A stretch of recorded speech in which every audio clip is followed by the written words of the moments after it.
measurement of national income.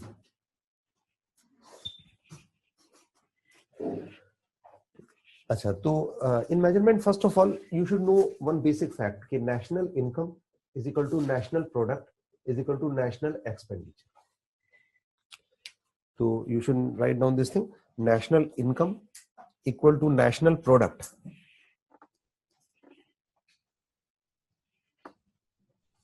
National income equal to national product and equal to, and that is also equal to national expenditure.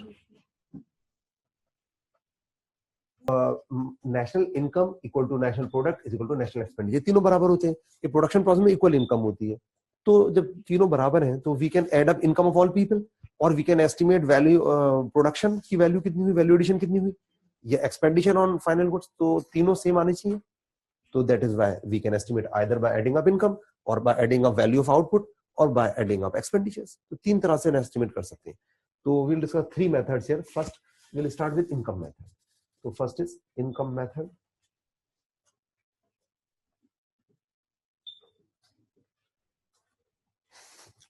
Income method. So you mention कि under this method, NI is estimated by. Under this method, NI is estimated by adding up incomes of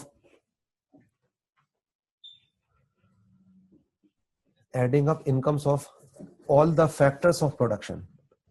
Adding up incomes of all the factors of production. Adding up incomes of all the factors of production. Adding up incomes of all the factors of production. It's very simple. We will add up income. What are incomes of various factors of production? Like one is like wages, wages and salaries. So usually we write wages and salaries. Other rent, rent and even royalties. So in we may say rent on royalty broadly. Rent is the charge for use of fixed property, and royalty is the charge for use of intellectual property. Like somebody is holding patent, तो intellectual property का मतलब property का charge है, land से मतलब property का charge है. तो rent fixed property का है और royalty intellectual property का, जैसे patent. Another is interest. Another is profit. We have to add plus this. But for simplicity, actually we also take one miscellaneous item here. That is called mixed income of self-employed. Mixed income of self-employed. Mixed income of self-employed. It is not a separate category. It is just a miscellaneous mixture of two or three of these. For example, like some people who are doing their own business, self-employed people. Let's suppose a person is operating shop from his own home. So he's using one of the room of his house for actually operating their business. So whatever income that person is earning, let's suppose that shopkeeper is earning 20,000 rupees per month on an average. So what broadly income of that person we will classify in which category? Wage, rent, interest, profit. Broad किस में रखेंगे? A person is actually operating shop from his home. So broad किस में रखेंगे? Profit, वो business कर रहा है ना, तो profit actually होगा वो. अच्छा, but can we say entire income is attributed to profit? No, because he is using his own actually premises. Like, अच्छा, had he rented that thing to other person, he might have got rent. So out of 20,000, some part would be rent. Okay, let's suppose 5,000 may be rent. So 5,000 is attributed to rent. Apart from that, like he might have invested some money, maybe 2 lakh rupee to buy goods. So if he might have deposited 2 lakh rupee in bank, he might have got some interest on that. So some part may be this, some part may be interest, and rest would be profit. So now, is it easy to segregate income of that person shopkeeper? No. So for simplicity, what we do, we put income of such people here in mixed category, because practically it will create problem. And in India now, about 50% people, rather 52% people are self-employed. So a lot of people are doing very small business. They are employing their various resources and they're doing business. So their income is mixed income technically. So it is difficult to separate. So for simplicity, we take this. So it is not a new type of income. It is just a miscellaneous category, just a mixture of 2 or 3 or all of 4. So logic is clear. So in developed countries, it is not used. So even if we can remove this, but we have to segregate this. So practical problem will be there. So for simplicity, we take this. So I think logic is clear. One more thing, there are some names also. Like technically, इनके कुछ और नाम भी हैं, जैसे wages and salaries may be called compensation to employees. Just terms compensation to employees. So wages and salaries called compensation to employees. And technically, it includes wages and salaries given by company in cash or in kind, both. अगर हम technically बात करेंगे तो cash in kind दोनों, जैसे some free services are provided by company to employees, तो that will also be counted in wages and salary, मतलब called technically called compensation to employees. And these 3 things, royalty, मतलब interest, this rent, interest and profit, is called operating surplus. इन तीनों को बोलते हैं operating surplus. Operating surplus.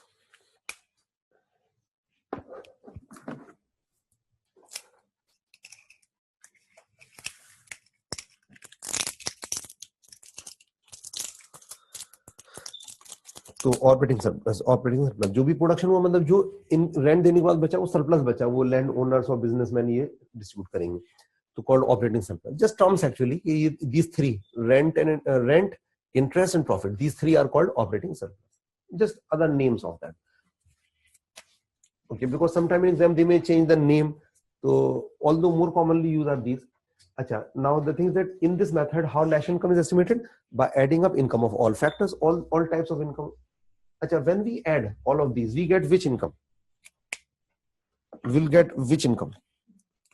When we will add all of these.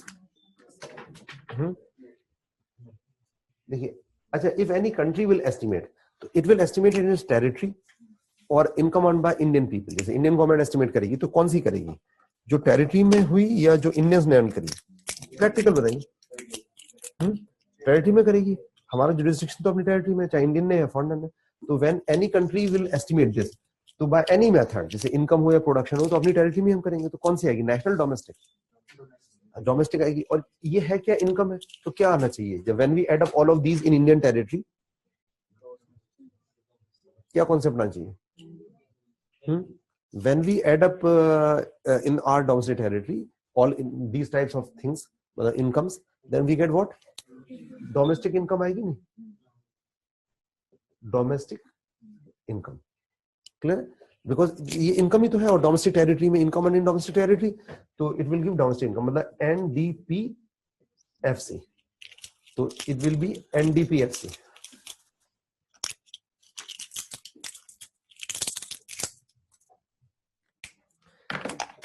NDPFC मतलब domestic income आएगी.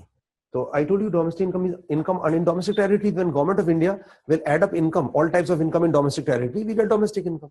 If we want to calculate national income, what is required?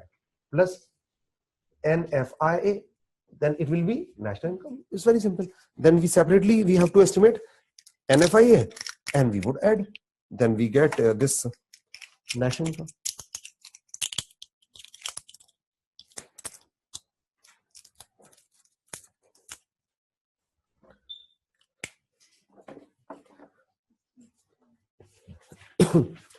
Okay, so when we add up all of this in our domestic territory, we get domestic income because it is income. जो income जो हम add करेंगे domestic territory में, domestic income plus NFI है, we get national. So I think it should be clear what is this. Now another method.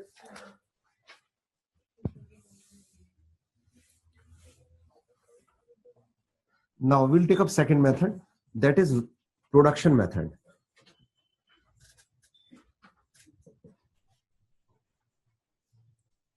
Or it may be called value added. Value added method. Because in production process, value addition takes place. Firm buy input and do some changes in that, means do some processing, do that is add value and then sell. So value addition takes place in production. So production method or called value added method. So just mention this thing. What is this method? In this method, NI is estimated by adding up value addition by all economic entities. Adding up value addition by all economic entities. Economic entities in bracket firms.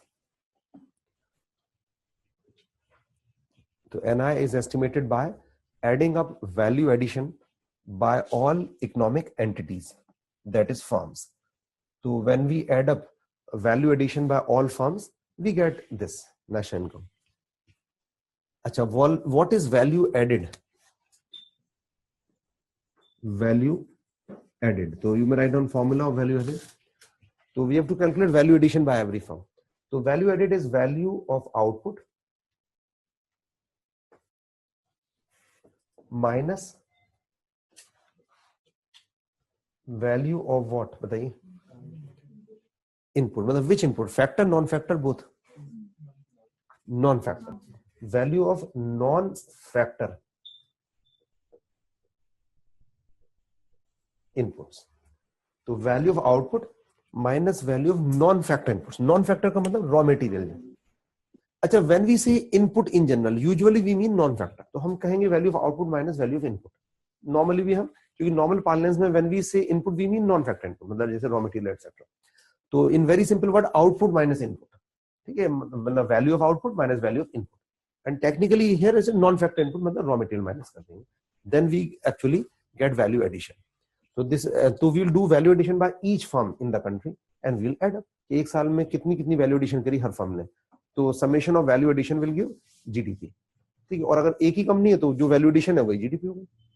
अच्छा, तो now we will try to calculate national income by this method. We will calculate value addition on the basis of this formula, this data. Let's suppose, as I told you, one pen was produced and sold in 10 rupees here overall. This process happened. Now we will apply this method in this data.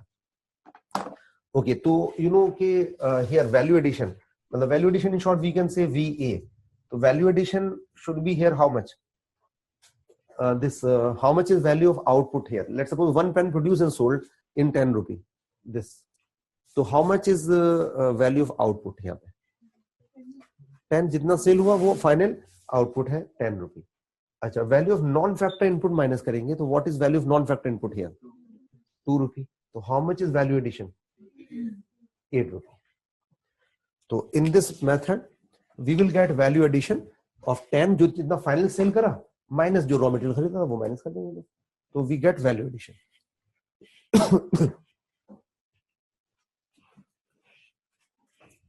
ठीक है, तो यहां पे कैसे निकाला हमने? Income जोड़ के यहां पे वैल्यू एडिशन जोड़ के. तो सेम आ रही, डिफरेंट आ रही. यहां पे आई थी 5 रुपी और यहां पर 8, लेकिन यहां पर नेशनल इनकम आई थी. ये क्या है, क्या पहले वो देखेंगे ना. अब the thing is that value addition, now when we are saying value addition, तो it is gross value addition और नेट वैल्यू एडिशन. ये ग्रॉस है वैल्यू या नेट है, ये बताइए. ग्रॉस है. देखिए 8 रुपए में क्या क्या जुड़ा हुआ है. 8 रुपए 10 - 2, ये 3 चीजें जुड़ी हुई हैं 8 रुपए में. तो डेप्रिसिएशन इज इंक्लूडेड और नॉट इंक्लूडेड. तो it should it be gross value और नेट वैल्यू. तो ये वैल्यू एडिशन क्या है? GVA. This is gross value addition. तो नॉर्मली, अच्छा हमने कुछ नहीं लगाया, इसका मतलब ग्रॉस ही होता है नॉर्मली भी. तो it is technically it is GVA, gross value added. मतलब ये नेट नहीं है, ग्रॉस है, बिकॉज डेप्रिसिएशन इज इंक्लूडेड. अच्छा, it is GVA at MP और FC. Why MP? Indirect tax जुड़ा हुआ है यहाँ पे. इसमें 8 में ये जुड़ा हुआ है ना, इनडायरेक्ट टैक्स भी जुड़ा हुआ है, डेप्रिसिएशन भी. तो GVA MP आया.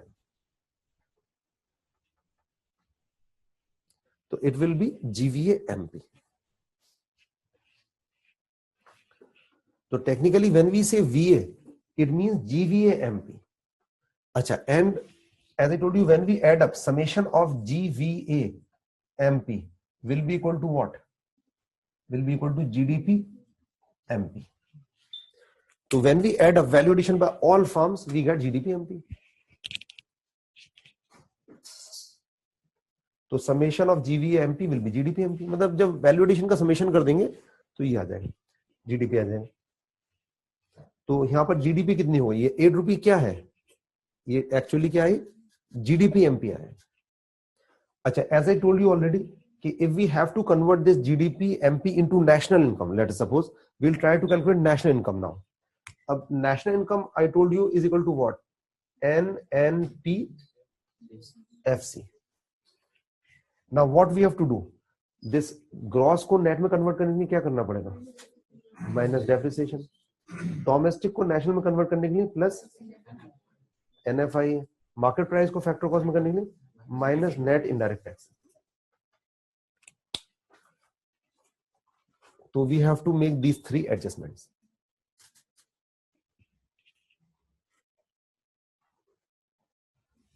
तो gross minus depreciation is net,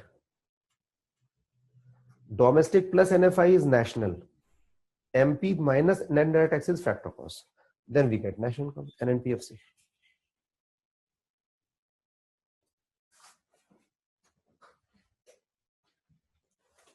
अच्छा, NFI तो इस एग्जाम्पल में 0 माना है हमने, ठीक है। तो अब यहाँ पे डेप्रिसिएशन कितना होगा, NIT कितना होगा, डेप्रिसिएशन 1, NIT 2, तो 1 प्लस 2 3 रुपी माइनस करना है इसमें से, तो 8 में से 3 माइनस हो जाएगा तो कितना बचेगा, 5 नेशनल इनकम आ गई। Clear? Now both method has yielded same income. Here we have estimated by adding up income, and here we have added estimated by value addition. ठीक है, तो डेप्रिसिएशन और ये माइनस हो जाएगा, 1 रुपी ये और 2 रुपी दिस, तो 1 and 2 मतलब ये 8 minus 3 will be 5, तो नेशनल इनकम will be 5.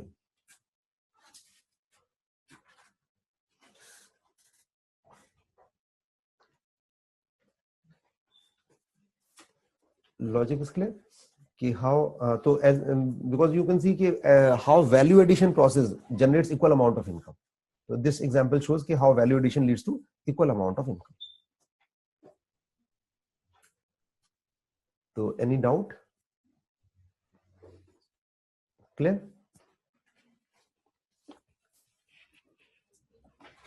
तो अच्छा, इसमें in this both methods you know we use the same data or different data, we have to use same data or different data?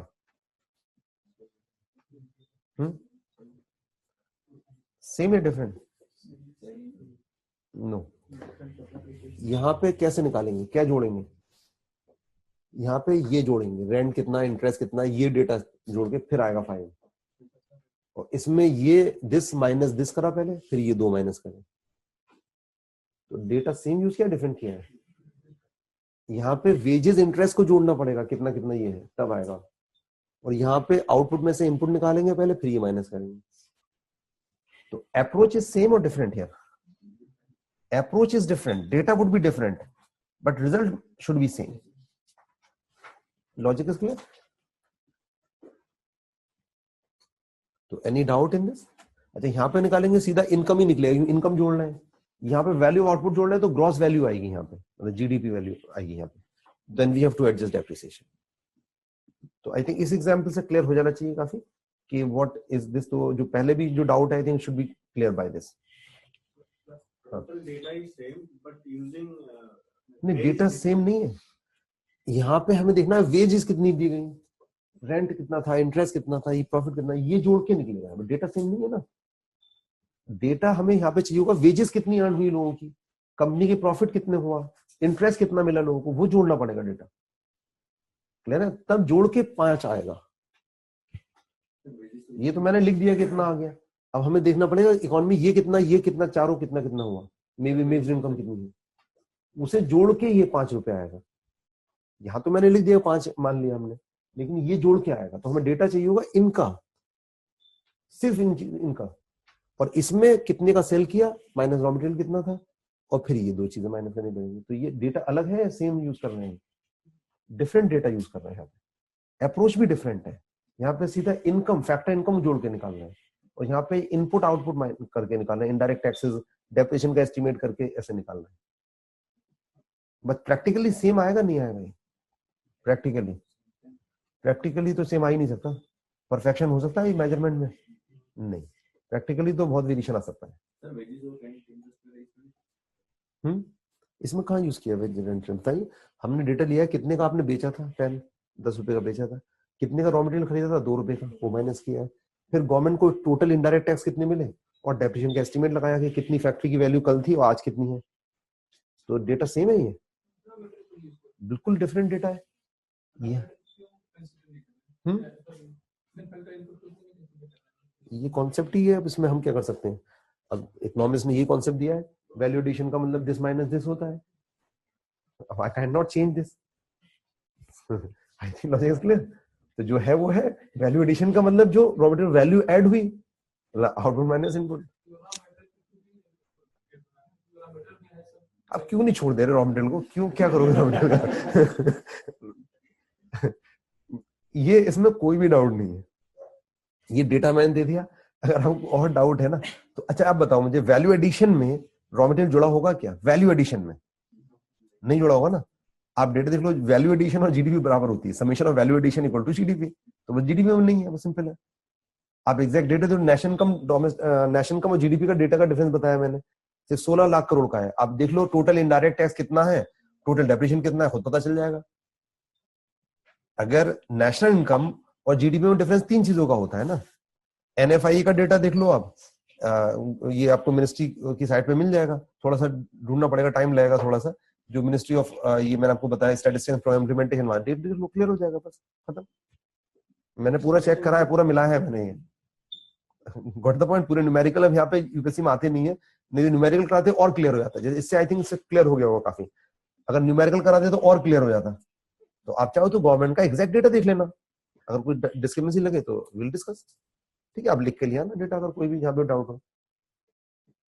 कोई doubt नहीं है इसमें, बिल्कुल। इसे समझ लो और नहीं समझ में आया तो रट लो, बस।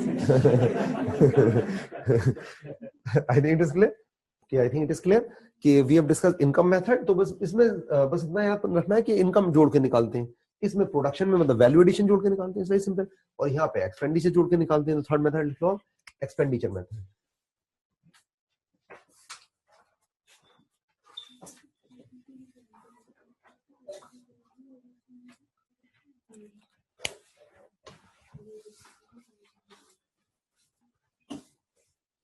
expenditure method. So just mention that in this method, NI is estimated by adding up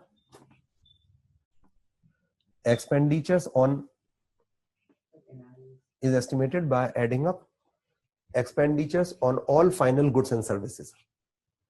Expenditures on all final goods and services. Expenditures on all final goods and services. Expenditures on all final goods and services. तो इसमें क्या करते हैं, expenditure जोड़ देते हैं। तो जैसे हमने वहां पे टाइप्स ऑफ इनकम ऐड किया था, यहाँ पे we will add types of expenditures. तो here equation is that y is equal to c plus i plus g plus x minus m। This is equation.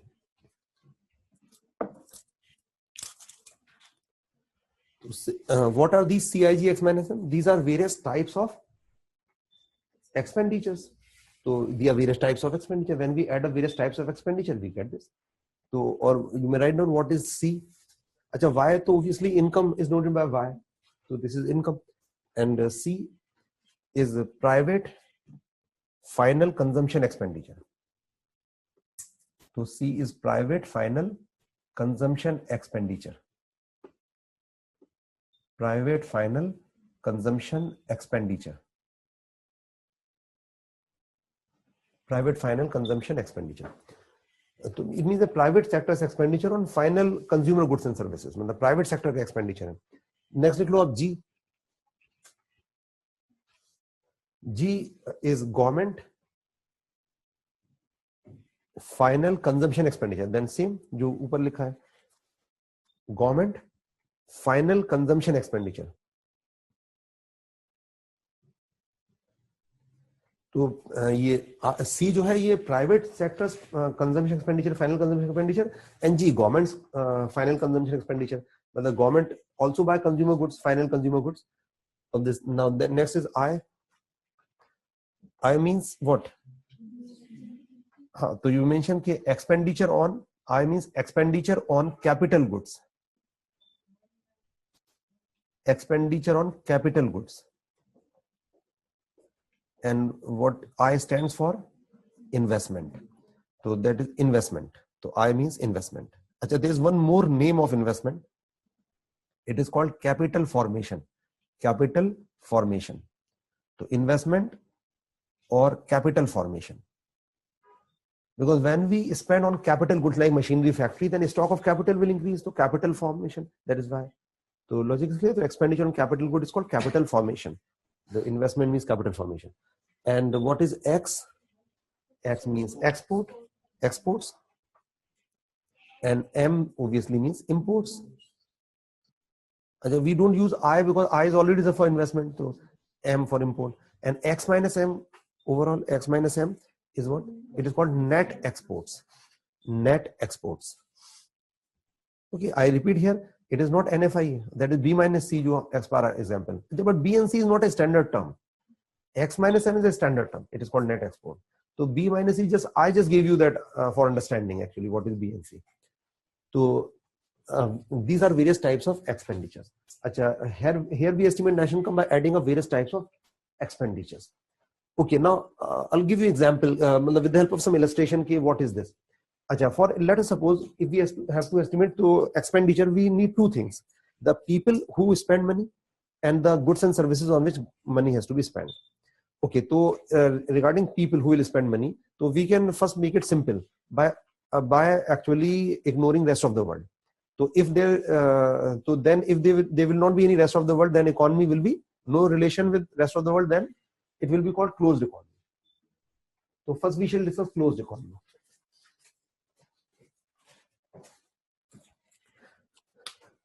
Achha, what is a closed economy?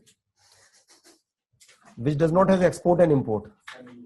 No, I told you this was mistaken question. So ab likh lo कि it is an economy. It is an economy which does not has. It is an economy which does not has any economic relation. Which does not has any economic relation with the rest of the world. Which does not has any economic relation with rest of the world.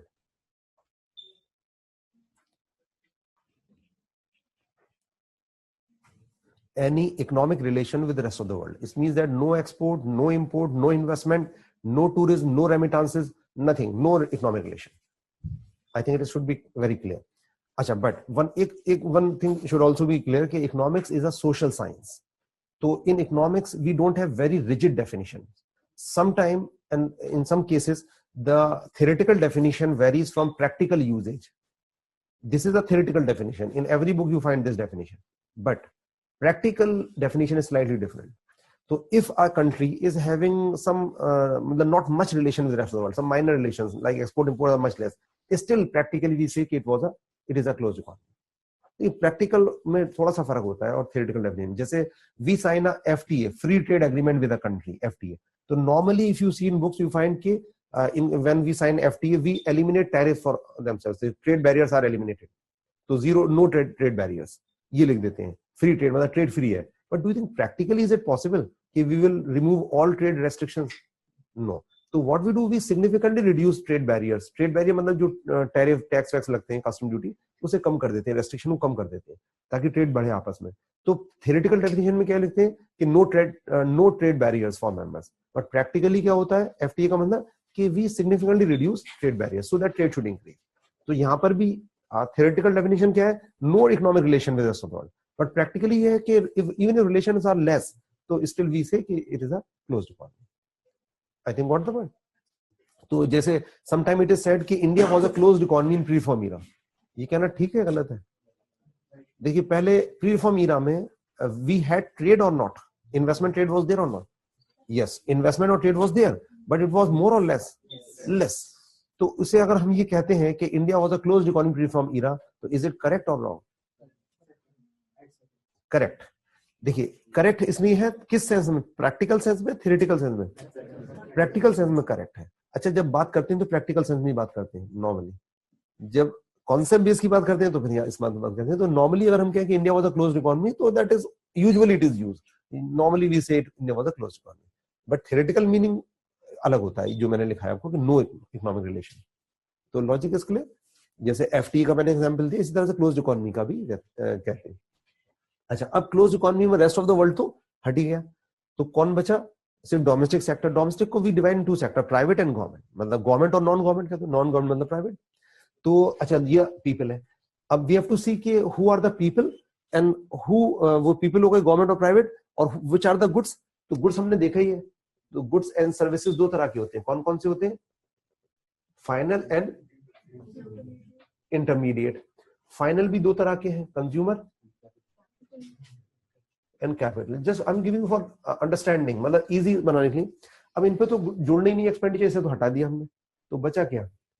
Final and consumer and capital. These are the goods on which money has to be spent, ये तो है ना। Who would spend money? या तो private sector है या government है, मतलब गवर्नमेंट नॉन गवर्नमेंट, बस। तो these are the people who will spend money, these are the goods on which money has to be spent, बस। अब what are permutation combinations expenditure के? One possibility is that private sector may buy consumer goods and services, तो इसे क्या बोलेंगे? C, private final consumption expenditure, private sector जो consumer goods and service खरीद रहा है। Got the meaning? बस ये सिर्फ अंडरस्टैंडिंग के लिए है, मतलब you need not require to make this in exam, बस समझाने के लिए कि ये सी क्या है। प्राइवेट सेक्टर जो खर्च कर रहा है, जैसे आपने कुछ सामान खरीदा मार्केट से, कुछ भी अपने लिए, वो कंज्यूमर गुड, तो ये सी में आएगा, ठीक है। अच्छा, if government will buy same goods then it is called what? G. G है government final consumption expenditure. Clear हो गया? अच्छा, व्हाट इज आई की डेफिनेशन क्या थी? Expenditure on capital goods. तो it will include by private sector और by government और बाय बोथ, बोथ, तो दोनों का मिला के आई हो जाएगा। अच्छा, it may be called private investment, it may be called government investment. तो private investment, government investment, overall it is called investment. Is there any other possibility of expenditure is economy? Is there any other possibility? ये बताइए, और कोई possibility है? ये तो permutation combination बनते हैं इनके बीच में। तो what will be this national income close economy? y is equal to कितने एक्सपेंडिचर पॉसिबल है? C, I and G, क्योंकि हमने आई में दोनों का ले लिया है इसमें, कैपिटल गुड्स का एक्सपेंडिचर। तो definition is that expenditure on capital goods. तो in a closed economy this national income will be CIG only. तो एनी डाउट? क्योंकि रेस्ट ऑफ द वर्ल्ड हटा दिया हमने।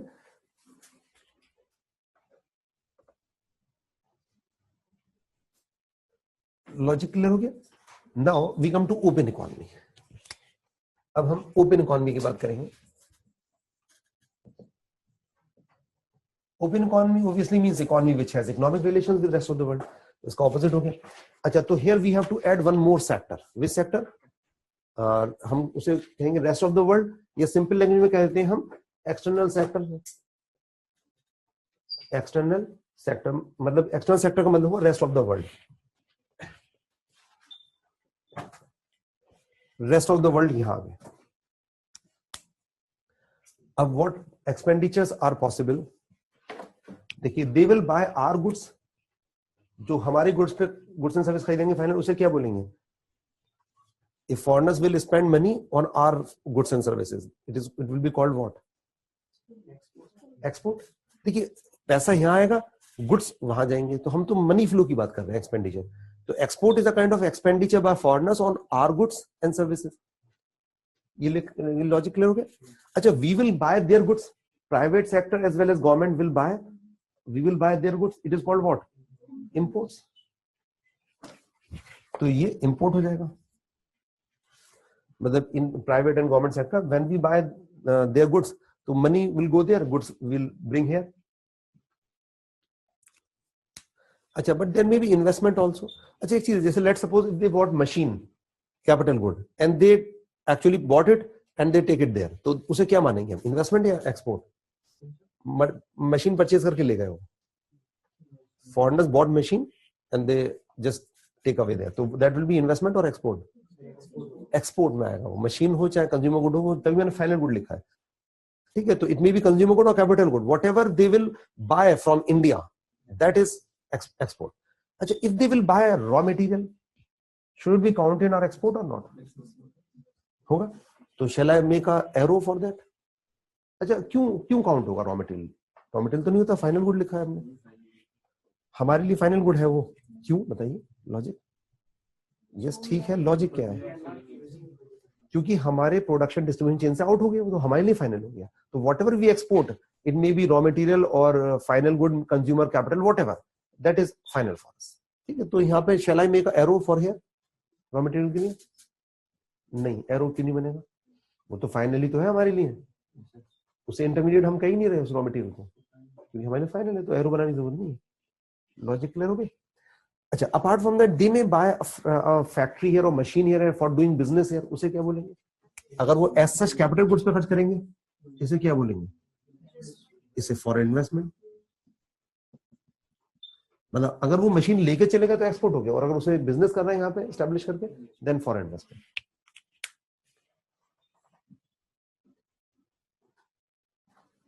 अच्छा, इवन टेक्निकली यू नो कि tourism will come under export import. Let's suppose if you'll go abroad, so that is a kind of import of service. If a foreigner would visit India, it is a kind of export of service. Why? Because foreigner came here, let's suppose, is staying in a hotel, so he's paying, must be paying in rupees. But how he got rupee? By paying dollar. So we have provided a service to foreigner, we got dollar for that. So is it a kind of export or not for us? Yes. So any kind of tourism, if foreigners will come here, it is a kind of export for us, export of services. And we'll discuss it in detail later. And if you go abroad for any tourism, anything, then whatever money you spend, it is a kind of import of service. तो tourism भी आ जाएगा इसमें, goods and services का export और tourism ये सब आ जाएगा एक्स माइनस एम. अच्छा, but there may be remittances also और not, because open economy, some people may be working abroad, they may be sending money. Yes, but remittances are included. No, I told you not included, तो we will ignore that. होंगी remittances, but हम ignore कर दे रहे हैं, because national income से कोई मतलब नहीं उसका, रेमिटेंसेस का. तो I think got the point. तो these will be transaction. Now what will be national income in open economy? तो national income in open economy will be equal to Y is equal to C plus I plus G. तो था ही, क्या add हो गया? X minus M. ठीक है, और क्या ऐड हुआ है? Foreign investment. तो should it be counted foreign investment? Yes और नो? काउंट होना चाहिए नहीं? जब ये एक्सपेंडिचर इस पे काउंट हो रहा है तो ये क्यों नहीं होगा? कैपिटल गुड्स काउंट तो होगा. तो shall I put plus foreign investment here? Need है लिखने की? नहीं है. क्यों नीड नहीं है? इन्वेस्टमेंट का मतलब क्या, डेफिनेशन क्या है? Expenditure on capital goods. तो earlier you know this investment has how many components? कितने कंपोनेंट्स थे? 2. मतलब प्राइवेट इन्वेस्टमेंट, गवर्नमेंट इन्वेस्टमेंट, और इसके कितने कंपोनेंट है? इसके 3 कंपोनेंट है, private investment, government investment and foreign investment. तो हम अलग से कुछ लिखने की जरूरत नहीं. तो I think got the point. तो एक्स माइनस एम में ये सारी चीजें आ गई, और फॉरेन इन्वेस्टमेंट ऑलरेडी यहां पर आ गया. ठीक है, तो ओपन इकोनॉमी में क्या हुई? नेशनल इनकम हमारी CIG X minus M, clear. और क्लोज्ड इकोनॉमी में CIG. तो डिफरेंस क्या हो गया ओपन और क्लोज इकोनॉमी का? एक्स माइनस एम का हो गया. सही है.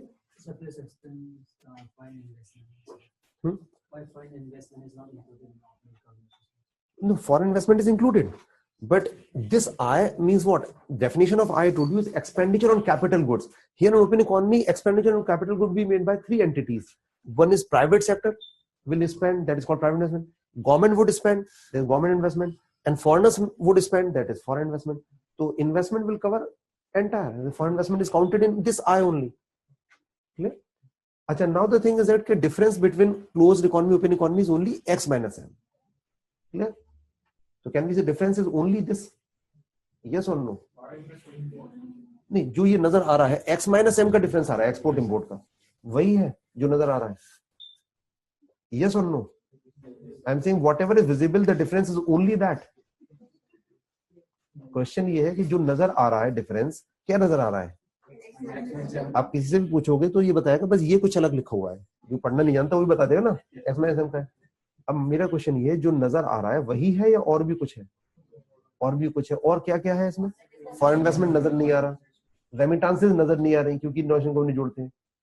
Got the point. तो डिफरेंस और भी है। तो एग्जामिनर से गलती क्यों हुई यूपीएससी एग्जामिनर, उसने ये देख के क्वेश्चन बना दिया यहाँ से देख के बना दिया, बस उन्होंने जो देखा उतना बना दिया, जो नजर नहीं आया वो नहीं देखा कि और भी कुछ इसके पीछे। मतलब मिस्टेक्स इसलिए हो जाती है, मतलब थोड़ा सा टेक्निकल है इसलिए चांस रहता है। आई think got the point. But आपको इसमें डीप की जरूरत नहीं है, बस ये समझाने के लिए बनाया मैंने। अच्छा, ये एग्जाम में बनाने की जरूरत नहीं, जस्ट फॉर योर अंडरस्टैंडिंग। तो in this method what we have to do, we have to add up various types of expenditures, very simple, that is sufficient. और अगर टेक्निकली थोड़ा और एक स्टेप हम आगे जाएंगे, ऑल्दो ये एग्जाम में नहीं आएगा क्योंकि न्यूमेरिकल्स की जरूरत पड़ती है, तो ये क्या आएगा, ग्रॉस नेट, नेशनल डोमेस्टिक, एमपीएफसी। अब ये बताइए कॉमन सेंस है, इट शुड बी ग्रॉस और नेट। ये क्या है, एक्सपेंडिचर्स है, तो ग्रॉस होगा नेट होगा, ग्रॉस क्यों होगा बताइए लॉजिक। जब आप परचेज करते हो कोई चीज तो रॉ मटेरियल का भी देते हो नहीं देते हो? नहीं, रॉ मटेरियल नहीं, रॉ मटेरियल थोड़ी होता है, रॉ मटेरियल तो होता ही नहीं। मतलब ग्रॉस वो डेप्रिसिएशन होता है उसमें, नहीं होता है, टैक्सेस होते नहीं होते, होते, तो क्या होगा, ग्रॉस होगा, ग्रॉस प्रोडक्ट, एमपीएफसी, एमपी। तो when you buy you have to pay means depreciation as well as indirect taxes. अब एक मैंने छोड़ दिया अभी, और ये शुड बी नेशनल और डोमेस्टिक। नेशनल होगा या डोमेस्टिक होगा,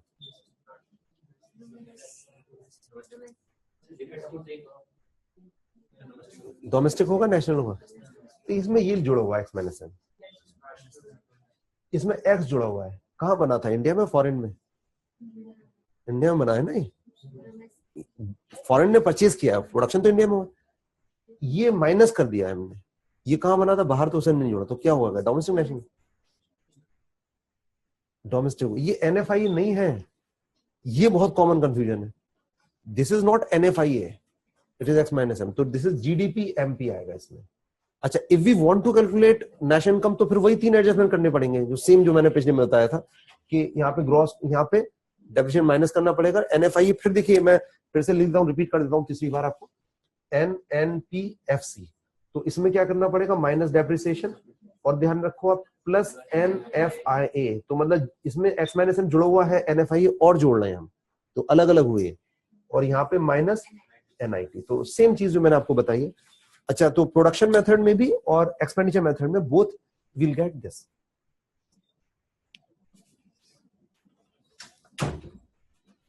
अच्छा, बल्कि टेक्निकली एक चीज, एक लेवल और मैं आपको आगे बता देता हूं कि जो सी है, जैसे if you buy this pen in 10 rupee, तो C is not 10, C is C F minus C I, मतलब सी एफ 10, सी आई इंटरमीडिएट मतलब 2, तो 8 रुपए आएगा। Logic clear? तो ये इसमें भी होगा, जैसे इसी तरह से जी में भी जी एफ माइनस जी आई, इस तरह से सब में एफ माइनस आई, मतलब रॉ मटेरियल इसमें यहीं पे एक्सपेंडिचर में निकाला जाएगा, तो बराबर ही आएगा इन मेथड से। But you need not required to go in that detail. But जैसे एक बार क्वेश्चन आया था कि दे हैव गिवन कि which one of the following is the correct equation of national income, of estimating national income, तो one they have given C plus I plus G X minus, एक ये दे दिया, एक इतना दे दिया उन्होंने प्लस एक्स कर दिया, एक में यहाँ पे कुछ माइनस प्लस कर दिया, तो you have to identify correct equation once they have asked this kind of question. So I think logic is clear. So what about remittances are not included. No, there must be remittances. Why not? If Indian people are working abroad, they must be sending money, and you know, we are country which is receiving maximum remittance in the world, and that is significant from not now, from independence till now even. Okay, that is a very important one. But GDP से कोई मतलब नहीं होता उसका,